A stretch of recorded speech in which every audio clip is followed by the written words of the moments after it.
Howdy, folks. Welcome back to the DevOps Diaries podcast with me, your host, Jack McCurdy. Today, I am joined by Chris Starleaf of Zinc Partners. Hey, Chris. Hey, Jack. How's it going? Gone great. Thank you so much. And thank you so much for joining me on the podcast, Chris. The pre-call that we had to chat about this episode was really exciting, and I'm really looking forward to getting dove in to some of what we're planning to talk about. So thank you for joining me on the podcast. Chris, do you want to tell me a little bit about your Salesforce journey and how you came to be Zinc Partners? Sure. Yeah, definitely. Um, so I'd been in sales for a few years. After high school, was just I did cars, cell phones. Eventually made my way into advertising, but I'd always known that I wanted to be in technology. So I went back to school for database management. And little did I know that I'd discover Salesforce down the road a little bit. But I went back to school, got a database management degree, and had to get an internship as part of that degree program. And so I just got a IT job, fixing laptops, refilling the printers, all of that kind of stuff. Well, turns out this company pretty much primarily used Salesforce. That was their bread and butter. All critical systems, pointed back to Salesforce. And so very quickly it became obvious that, it wasn't just going to be setting up desks and phones. It was going to be troubleshooting people's issues with Salesforce. And and so it kind of just fell into my lap. I mean, I wouldn't say it's necessarily accidental admin territory, but I didn't know that it was going to be a Salesforce admin IT job. Yeah, and then from there, just continued getting more certifications, finishing my degree, going on to get an MBA after that, and just after that first company, I've been with Zinc the whole time, so it's just been a upward trajectory with that one company, but yeah, that's my journey. Yeah, that's awesome. Database management, how relevant is that to the Salesforce world, or is there any kind of crossover between database management? I'm very unfamiliar with what a database management degree or course Sure. would look like. One of the ways that I like to explain Salesforce to people is, it's the digitizing of your spreadsheets. So many businesses are running on spreadsheets, and databases are spreadsheets, right? I mean, your database is a table or your Excel sheet is effectively a database. Each tab is a different table and things like that. So I do think that there's a few concepts from database management that made it really easy to transition into the Salesforce mindset. Row level security, the whole idea of sharing and how records are shared between different user types or via ownership.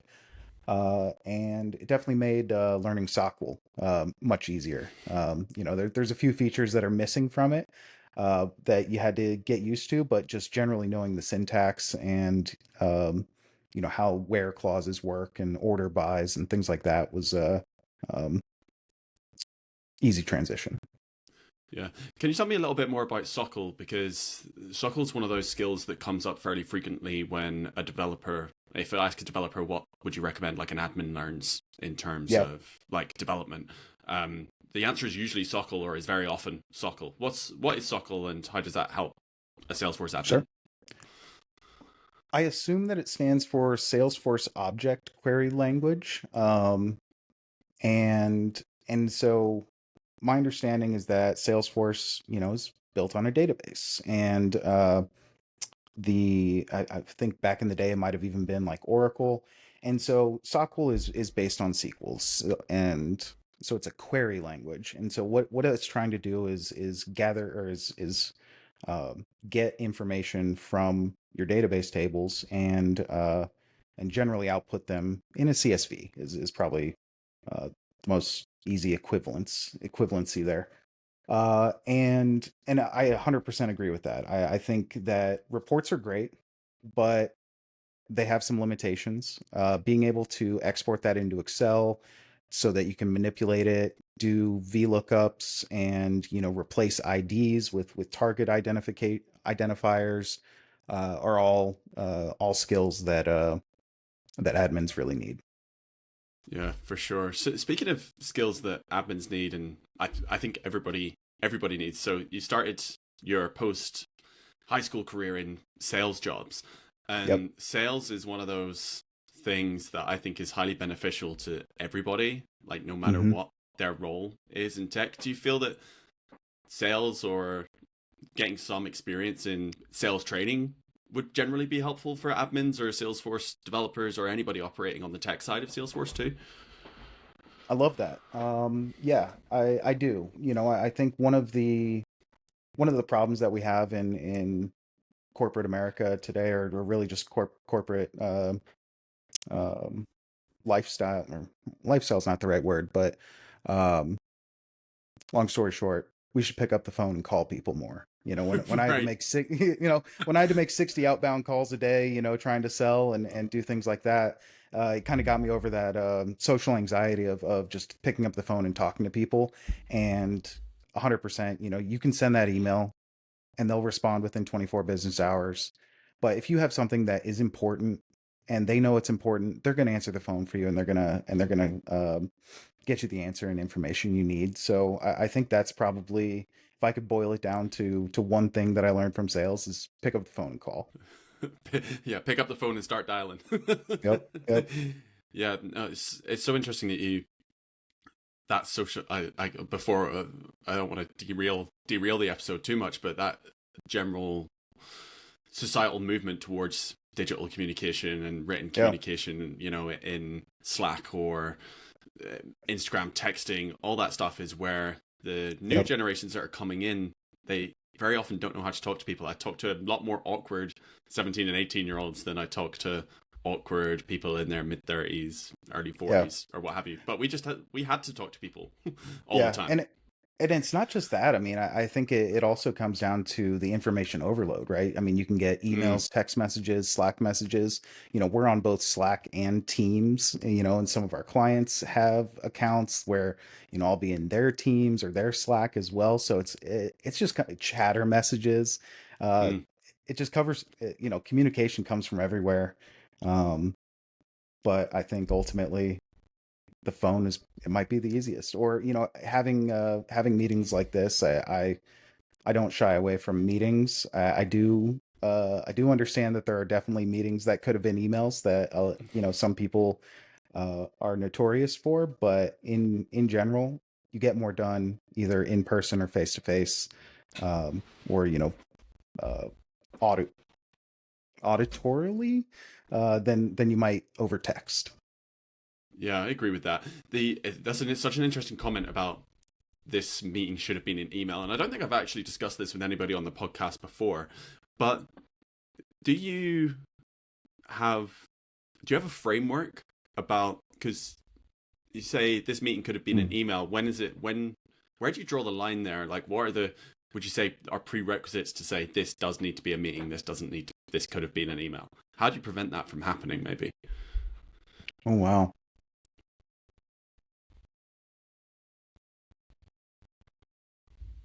It's so situational. It's hard to say. I think setting an agenda is probably key. If you force the person requesting, and this probably gets easier as your level within a company increases. It's if I schedule a meeting for somebody, a fresher that is just got hired, they can't really push back and say, hey Chris, before I meet with you, can you set an agenda? But in the opposite, I could definitely do that. Hey, what are you trying to get across? What's the goal? Even if it's not a full agenda, what's the goal of this meeting? And I think setting that goal um, is probably the most important piece. Yeah. Yeah. Say this is the outcome that we're trying to get. We don't think that can be achieved because it requires too much nuance in written Right. communication, and don't want to get any wires crossed in terms of, Yeah. written communication. It's good. It's a good point. A goal and an agenda. If it's going to be a long one as well, anything Yep, more than like a 15-minute meeting. Give me an agenda so we know what we're going to talk about, and we can actually approach absolutely. this objectively for sure. Your Salesforce journey, you've had admin role, developer role, architect role, dabbled in Yeah. BA stuff, project work, now consultant. Tell me a little bit about the differences and the nuances between those roles as you see it. Oh man. I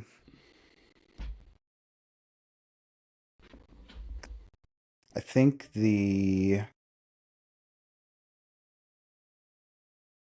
as an admin, the best feeling that I had was knowing that a simple change that I could make could improve somebody's daily life and work life. It's so funny when, especially in IT, when you're just working tickets and things like that, people will request, basic features, and getting that email back telling me how me adding a single checkbox like revolutionized their workflow was the best feeling. And then but wasn't always the right solution. It was one of the problems with being that fresh admin. And, so I think as I continued my schooling and continued my Salesforce journey, getting into that more business analyst, it was able to um, think past that request. Is like, okay, great, I could add this checkbox and it will accomplish what you need, but who's maintaining that checkbox? Are there any effects to having it? What are some of the reports that could be built? Is you know how do we translate this into something that's scalable?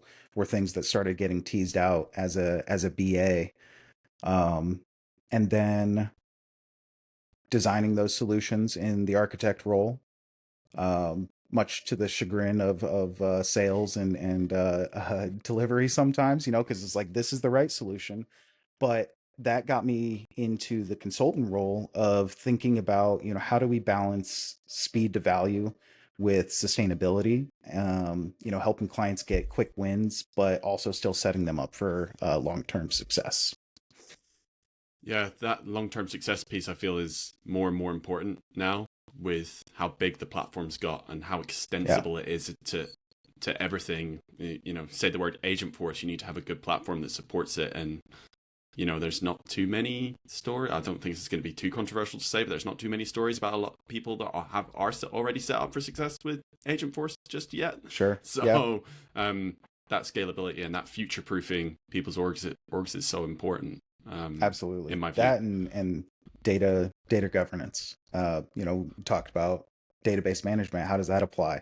And one of the concepts there that I learned was data governance and making sure that people have ownership of the data, and you know even pride in the data. This is one of our most important and valuable assets as a company, is understanding who our customers are, what our products are, what they can do. How can we improve ourselves, our processes, everything. And all the data is there. We just need to make sure that it's clean and understandable.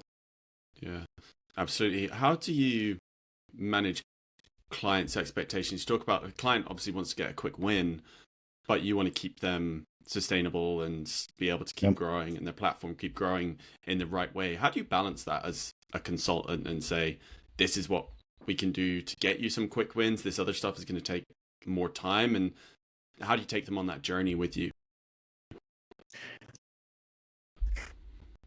I think it comes from a place of like mutual understanding and trust, right? It's definitely harder on the first engagement with a new client, but we try to be transparent, and so I think when both sides are clear on the goals, the roles, and boundaries, then we can make the solution fit within those concepts. Yeah. um Yeah, that and a lot transparency of time is that's transparency it's piece. like, yeah, sorry. I would say it's doing the legwork up front. Having well defined requirements, meeting with stakeholders as well, um, is so important. There's when they're trying to move fast, sometimes you have to slow them down.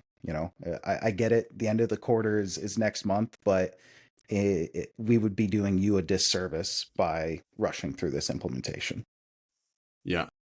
Yeah, no, absolutely. Deadlines. Deadlines are one of those things that everybody is familiar with. Sometimes hard to manage, sometimes not as flexible as you might need them to be, and it's definitely some late nights, um but that understanding and getting people on the same page, and again, to do that you need to be able to communicate. We're coming back to some of the skills stuff and the sales side of things that we Yeah. said. If you can't communicate that well, then everybody has a chance to be up the creek a little bit without a paddle to help them. Yeah. Yeah, that's right. Yeah.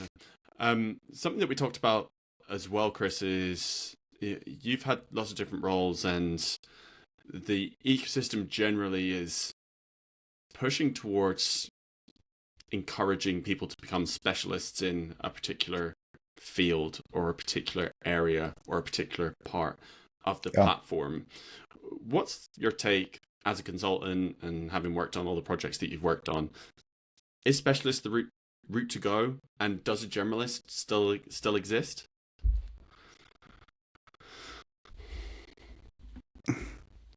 Absolutely, the generalist still exists, and I think you have to follow your passion. There's 100% a place for specialists who are truly passionate and knowledgeable about what they do, and that's what they want to do.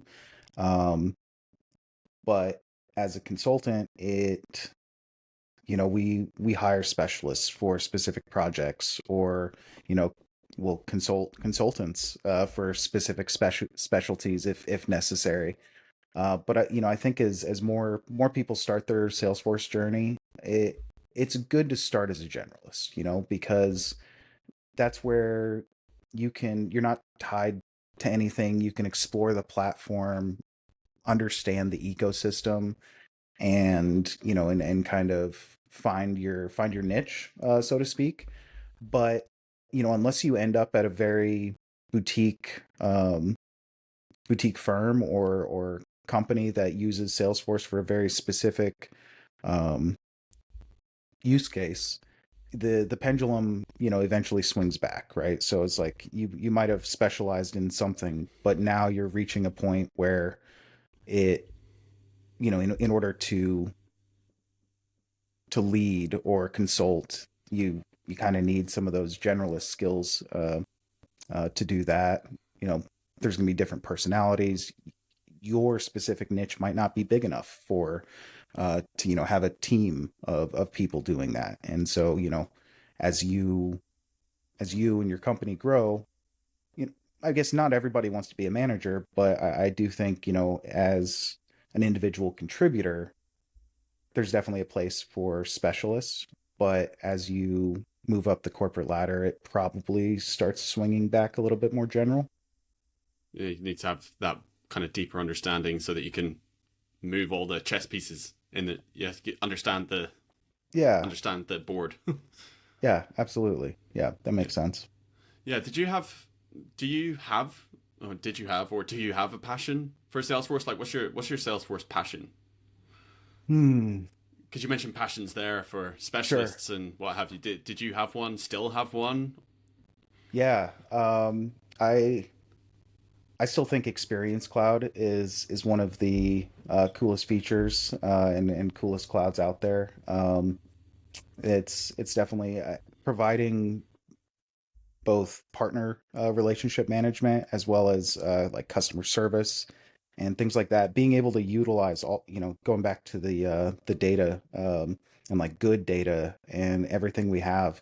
If we can share that with our partners, if we can share that with our customers, and also allow them to share additional information with us, uploading business plans, partners providing leads, and I know I'm straddling the two different sides here, but I think anything where we can externally face our Salesforce data and experience, to provide better better service to our partners and customers, um, is so cool. Because like Salesforce is great, right? And we can obviously zip up your business and align your processes and get everything working.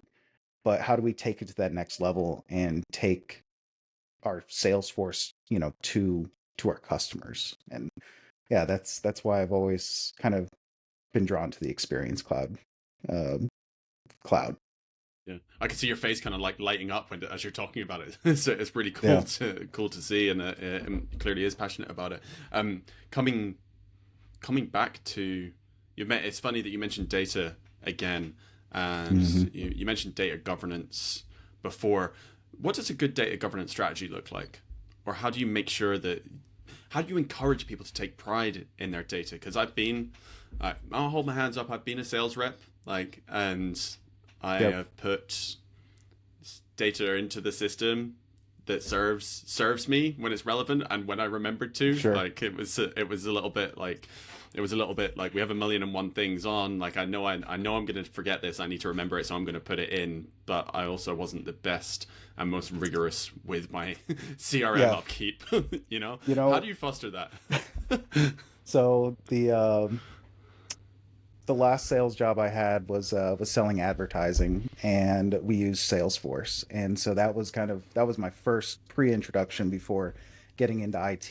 And so I personally utilized a lot of the report building and list views to prospect harder and better than my teammates, to a point. I would still share the love and show them Competitive what I sales, was it's fine. doing. Yeah, Yeah, absolutely, right. But ultimately it's a cultural thing. Like you said, you would forget you when you felt like it. For us, we didn't get paid if it wasn't in Salesforce, right? If the data's not in Salesforce, then it doesn't exist, was kind of the mantra. Not in yeah, Salesforce doesn't exist. And so, I think as you go through the different departments, and sales should own opportunities, marketing should own leads, to a point, at least up until they reach sales qualified stage, and then maybe sales takes ownership of them. Um, I think that we're seeing a lot of sales ops, revenue operation teams become the de facto data governance teams for their organization. Acting as stewards, data stewards, to be responsible for the quality and maintenance. Um, so I'd say that's from the personal, or kind of like role based aspect to it. But then we also have the tools built into Salesforce to do this, right? Required fields, validation rules, duplicate management, um, retention policies, archival strategies. There's tons of tools at our disposal built into the platform that help us with this. Um, and having somebody, I think as more and more companies are starting up their AI practice, or starting to utilize AI, we're going to see a lot of data governance teams and projects. It's like at some point, we can try to fix what already exists, but the only thing we can guarantee is what we do in the future. And so, putting guardrails in place, both human and technical, I think is going to be a critical path to success for AI. yeah. With If you started working tomorrow with a client that didn't really have a well-defined data governance strategy and guardrails in place, where would you start? Because I'm sure many people feel that right now. Like every kind of blog, Salesforce media site, and what have you is starting to talk about data governance a lot more, and I think people are unfamiliar. But because it hasn't been as important, maybe you could make that argument. I think to your AI comment, but Yeah. like for people that don't have one, where do you start, and what kind of guardrails should people be thinking about if they have nothing? And as a consultant, First, you're going to tell me this is situational, right? sure, sure.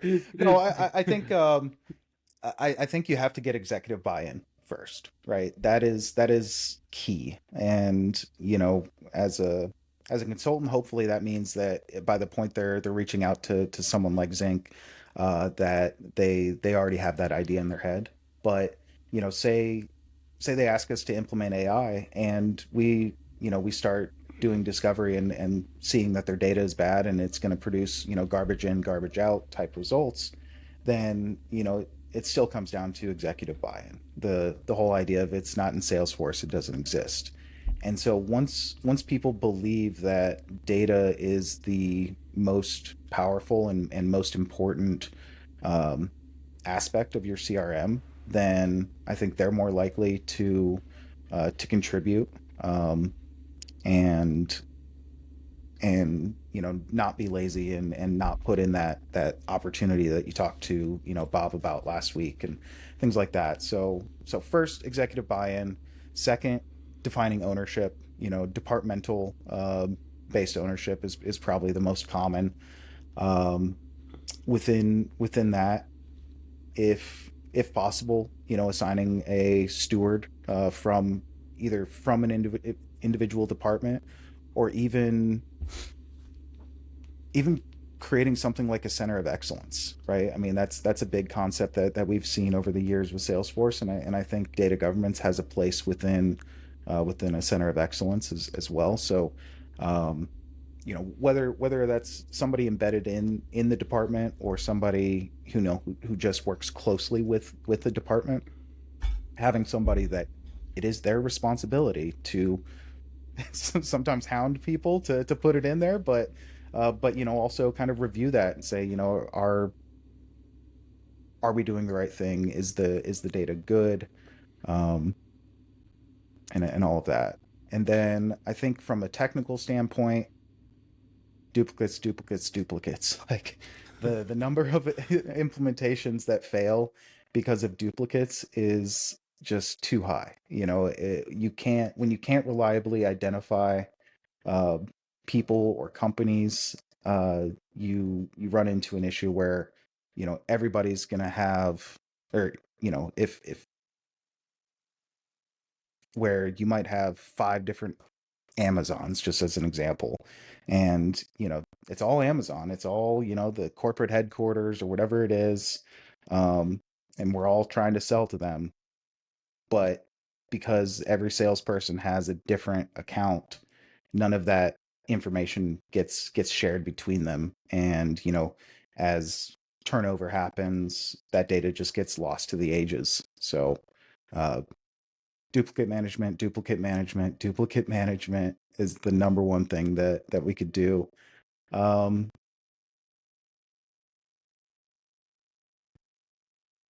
yeah, and then do a data cleanup project before it's too late. It's there's a number of sources out there. We've got Zoom Infos and Dun and Bradstreet, and I've seen a lot of success with uh, Dun and Bradstreet, like mapping the DMB number and uh, getting up to date information. And their team is really good as well. I mean, there's obviously hundreds of thousands of businesses all across the world, millions even, and Google is only so good. And all of these databases that are lists that are being passed around and sold from data broker to data broker can be out of date. But we went through a project cycle where we talked to we we had confidence levels, basically, where if the address matched identically and the name was pretty good, then we gave it a 9 out of 10. If the address matched but the name was off, 7 out of 10, or like the city was different in D&B than it wasn't. And what we did there is we had the people who know that information, sales. And there's a whole aspect of sales people don't want to do that because they're not getting paid if they're not selling. But unfortunately, it's the only resource we have. And I think it was painful enough for this particular company that I'm thinking of, that since then we've seen a great increase in the quality and the amount of data that's being because they don't want to do that again. They don't want to have to go through their accounts and deduplicate them. I mean, we were sending certain people 1,000 accounts and saying, like, tell us which of these are real, if you recognize the address and all of that. Um, and yeah, that's where kind of So where we funny. ended on that. That's so funny. Make it make it painful enough that they don't want to have to do it again, and things will soon Uh, change. Oh, that is funny. So Chris, you're team lead now. yeah. In your team, is that right? Tell me a little bit about being a team lead and how you get the most out of your people and the differing roles within your team, especially with the context that you have, having dabbled in many of the traditional roles that you find in the ecosystem as well. Yeah. Um,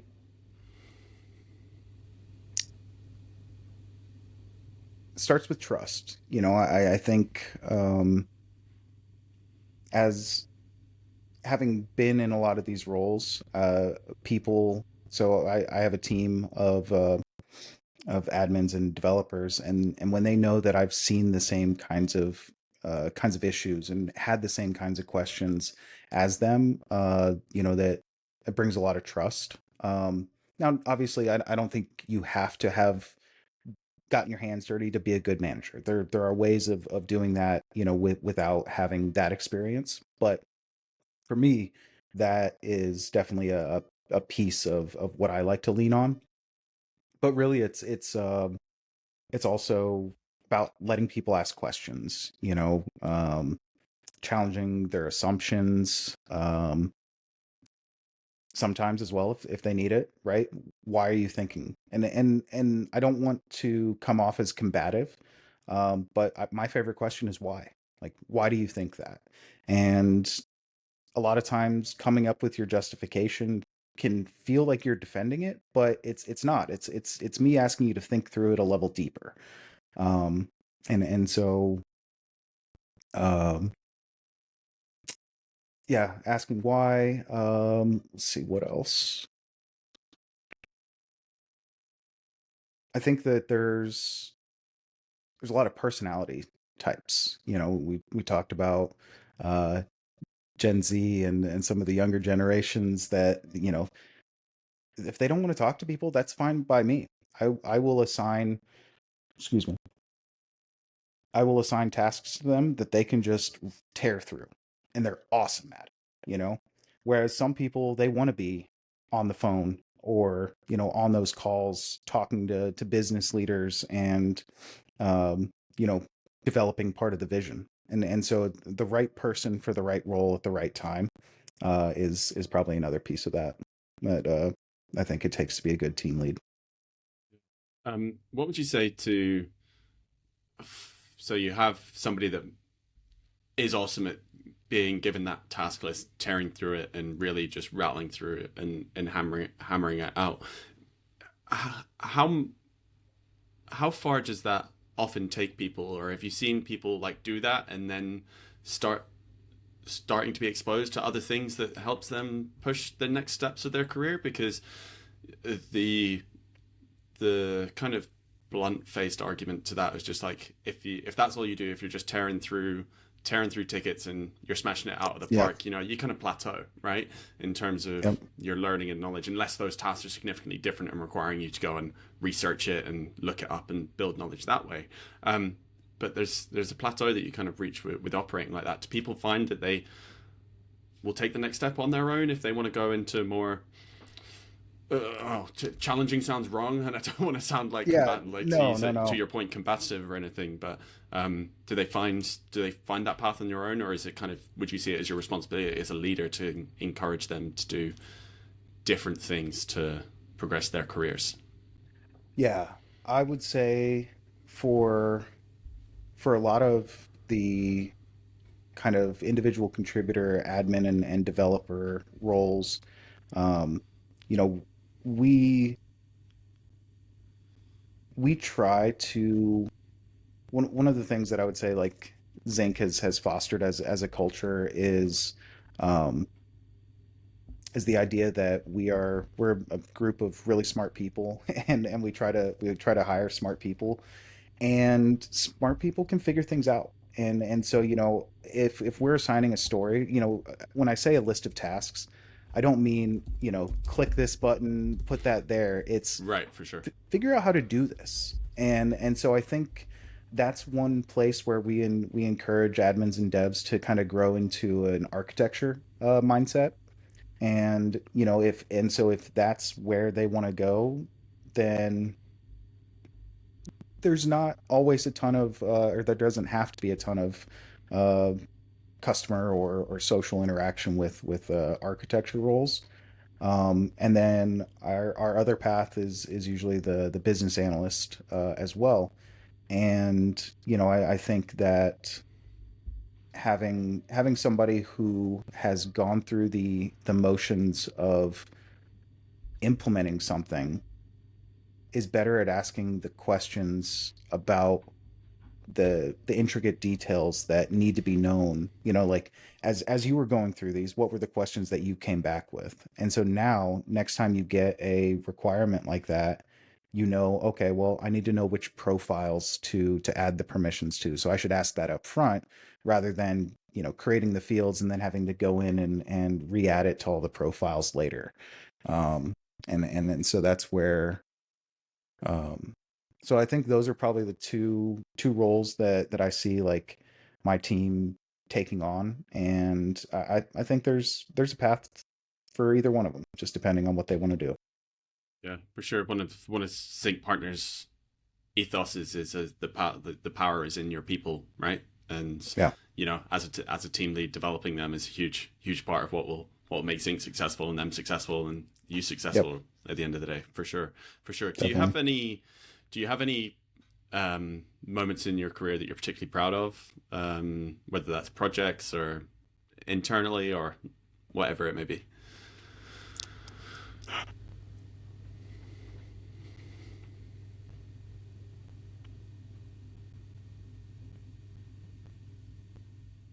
One concept that we have been we're always looking for efficiencies, and one of the initiatives that I helped create at Zinc has been this idea of a common library. um, and all businesses are unique, but not all business problems are unique, right? So Mm, I think developing reusable components and coming up with standards for how a project should be ran, and all of that has been a lot of fun. There's one in particular that kind of made me think of this, in that I had when I was in IT, I the number one thing that I was doing was like resetting passwords and creating users, and we had a community as well, and setting up those users was so painful. Having to you'd have to search for them and then click and then select their profile and add the permission sets, and it was like there has to be a better way. And so over the last couple of years, we've created a portal user manager that is completely customizable, and I'd say it's probably 80% standard, and then that remaining 20% can be customized for specific business needs. I think we've, over the course of the last couple of years, used it with three or four different clients across various partner types, and kind of experience cloud types. So uh, modular permission based ideas versus role based ideas. So being able to set, like, oh, a uh, corporate role can see all of this information, sales role can see all of this information, and a tech specialist could see, just the spec sheets and things like that. Or does it make more sense to have projects, reports, marketing, development funds, and depending on who you are in that role, um, giving you the right thing. But then ultimately, most importantly, giving the power, and I talked about this earlier, giving the power of our Salesforce data to partners and customers. And so one of the things that this portal user manager kind of enabled us and let us let us help our customers do this was give the power of your portal management to your partners or to your customers so they can manage their own accounts, right? Having to go through and clean up that, Chris no longer works at Zinc or, whatever, that information never gets back to the third parties. But, if I'm the administrator of my company that, is in a partner portal putting in leads, I might see, oh, Chris hasn't been here for 2 months. I'll deactivate his user. And not only does that inform the system that that user is no longer there, but now we know that that person is no longer there for purposes of marketing and calling and things like that as well. Yeah, put the power back in the people who needs its hands.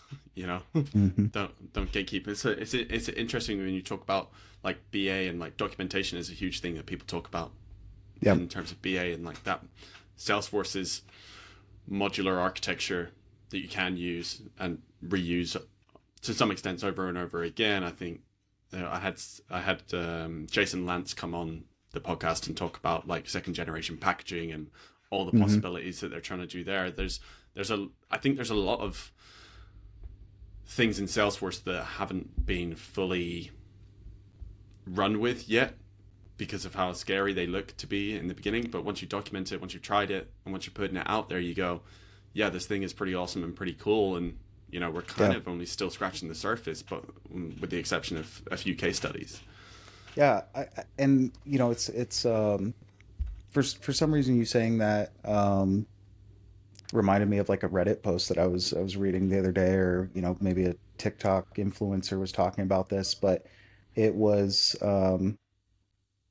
this idea that Salesforce isn't software development, and I didn't agree with it, and but I saw some of the points that they were trying to make is that a lot of times within a corporation, um, IT may or may not own Salesforce. And, if it is in IT, it definitely has more of that software development kind of track to it. And, I think as a DevOps advocate, it probably, you probably see more success with DevOps being properly implemented when IT is involved because of the management of systems. And, I mean, that's what IT does. Whereas, a lot of times if we see sales owning that, they need to get things done fast. They've got deadlines. They've got, all of those. Um, I think I sit more on the IT side, but there needs to be a middle ground almost where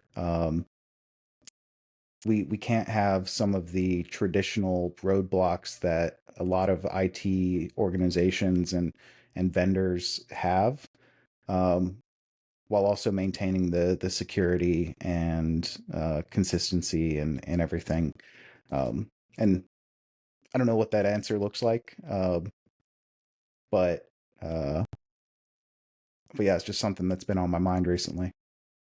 Yeah, no, for sure. It's kind of interesting that you bring that up about IT teams and that ownership of the business. I think you find when I've worked with teams where Salesforce is owned by IT teams, their expectations are a lot higher of what they think Salesforce should be able to do and how theoretically easy something should be to do, Mm, especially if they build their own applications in other right. languages or with other tools and technologies. They're like, we can just do this for Salesforce or do apply this directly to Salesforce, and you have Yeah. that conversation with them is more difficult because you go, Salesforce doesn't work that way.